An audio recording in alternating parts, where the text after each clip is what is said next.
역사상 가장 복잡하고 또 가장 인간적인 왕, 바로 다윗의 이야기입니다.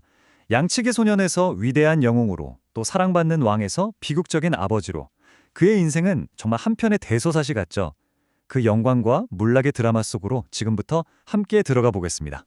이 말, 다윗이 자기의 오랜 숙적이자 전임자였던 사울 왕의 죽음을 듣고 슬퍼하며 외친 말입니다. 근데 참 아이러니하죠? 이 외침이 마치 예언처럼 훗날 자기 집안에 닥칠 끔찍한 비극의 메아리가 될 줄이야 누가 알았겠어요? 자, 이제 사울 왕이 죽고 난 직후 그 혼란의 시기로 한번 가보겠습니다. 다윗이 서서히 권력의 중심으로 떠오르던 때인데요.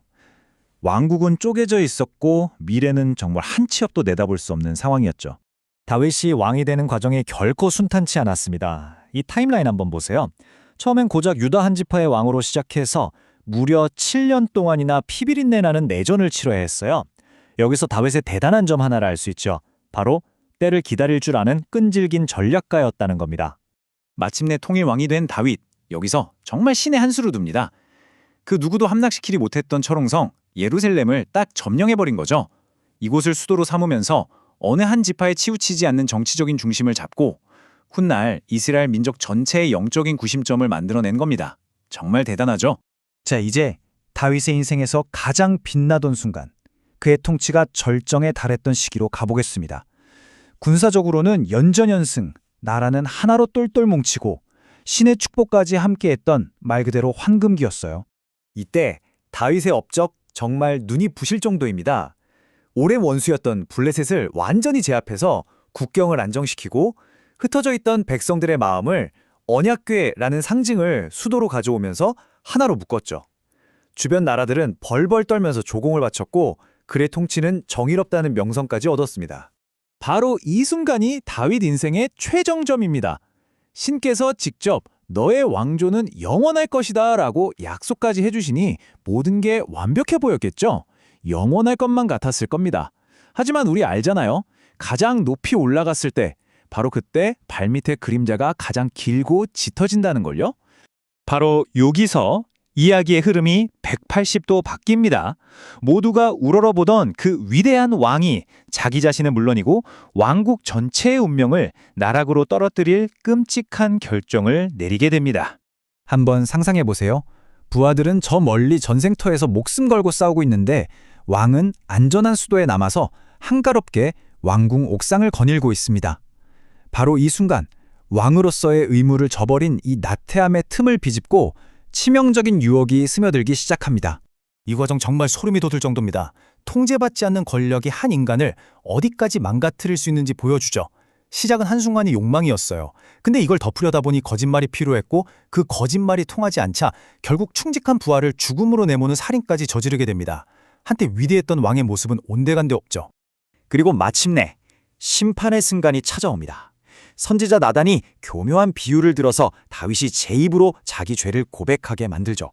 그리고 분노하는 왕의 얼굴을 똑바로 쳐다보면서 외칩니다. 당신이 바로 그 파렴치한 사람이라고! 모든 걸 가졌던 왕의 가장 추악한 비밀이 만천하에 드러나는 그야말로 천둥 같은 순간이었습니다. 이제 다윗이 저지른 죄의 대가가 어떻게 개인의 불행을 넘어 그의 가족과 나라 전체를 갈기갈기 찢어놓는지 지켜보게 될 겁니다. 죄의 씨앗이 끔찍한 열매를 맺기 시작하거든요. 핵심은 이거예요. 네가 은밀하게 저지른 죄는 이제 공개적으로 대를 이어서 끔찍한 형벌로 돌아올 것이다. 칼이 네 집에서 영원히 떠나지 않을 것이다. 이 섬뜩한 예언이 이제 다윗의 현실이 되어버립니다. 그 예언은 정말 무서울 정도로 정확하게 현실이 됩니다. 그 칼이 외부의 적이 아니라 바로 다윗의 집안으로 들어오죠. 불륜으로 태어난 아기가 죽는 걸 시작으로 아들이 딸을 성폭행하고 그 복수를 위해 다른 아들이 형제를 죽이고 한때 위대했던 왕은 이제 자기 집안이 박살나는 걸 속수무책으로 지켜봐야 하는 무력한 아버지가 되고 맙니다. 가정의 비극은 여기서 끝나지 않아요. 이제 걷잡을 수 없이 커져서 나라 전체를 뒤흔드는 내전으로 폭발합니다. 바로 그 아들이 아버지의 왕자를 빼앗겠다고 칼을 들고 일어선 거죠. 망명에서 돌아온 아들 압살롬, 정말 보통 인물이 아니었어요. 아주 치밀하고 계획적으로 아버지의 권위를 깎아내리기 시작합니다. 성문 앞에 나가서 억울한 백성들의 손을 잡아주면서 민심을 얻는 거죠. 그렇게 차근차근 이스라엘 백성 전체의 마음을 자기 아버지에게서 훔쳐버립니다. 이 두 장면의 대비가 다윗의 인생 전체를 그냥 한 번에 보여주는 것 같아요. 한때는 온 백성의 환호를 받으며 기쁨의 춤을 추면서 예루살렘 성으로 들어갔던 영광의 왕. 그런데 이제는 가장 사랑했던 아들한테 쫓겨서 머리를 가리고 맨발로 울면서 그 성에서 도망쳐 나오는 비참한 신세가 된 거죠. 영광과 몰락이 이보다 더 극명하게 보일 수는 없을 겁니다. 이 반란의 대가는 정말 끔찍했습니다. 이 숫자 2만 명, 이게 그냥 숫자가 아니에요. 아버지와 아들의 싸움 때문에 같은 민족끼리 서로에게 칼을 겨누다 죽어간 사람들의 숫자입니다. 한 사람의 죄가 온 나라를 얼마나 큰 비극으로 몰고 갔는지 보여주는 거죠. 압살롬의 최후는 참 기이하고도 비극적입니다. 그토록 자랑하던 길고 아름다운 머리카락이 하필 나뭇가지에 걸려서 대롱대롱 매달리게 된 거죠. 다윗은 아들만큼은 절대 죽이지 말라고 신신당부했지만 그의 최고 장수였던 요압은 그 명령을 어기고 압살롬의 심장을 찔러버립니다. 마지막 순간까지 다윗은 왕으로서의 권위를 완전히 잃어버린 셈이죠. 반란은 끝났습니다. 다윗은 왕위를 지켰죠. 그런데 과연 이게 다윗에게 진짜 승리였을까요? 승전보를 들은 한 아버지의 반응에 한번 집중해 보시죠. 이 장면 정말 가슴이 미어집니다. 전령들은 목숨을 걸고 우리가 이겼습니다 하고 달려왔는데 왕의 첫 마디는 나라의 안위가 아니었어요. 딱 한마디. 자기를 죽이려 했던 반역자 아들은 괜찮으냐는 거였죠. 그의 마음이 왕국이 아니라 오직 아들에게 가 있었다는 걸 보여줍니다. 그리고 결국 아들의 죽음 소식을 듣게 됩니다.